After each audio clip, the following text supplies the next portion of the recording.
Hi mga kalangga, ngayon pupunta nga pala tayo ng Nabunturan para bumili ng ingredients para paggawa ng Fudgy Bar Ice Cream Cake. Ngayon nandito na tayo sa grocery. Yan mga kalangga, nakapili na tayo ng Fudgy Bar na gagamitin ngayon. Yan, marami silang mga chocolates dito, mga candies, at meron din pala silang lollipop Oreo.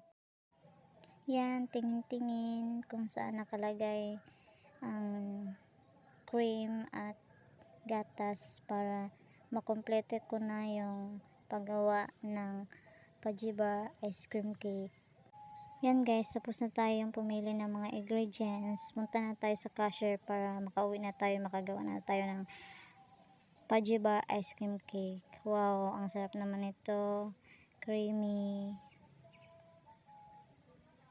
Bye mga kalangga. Like, share, and subscribe.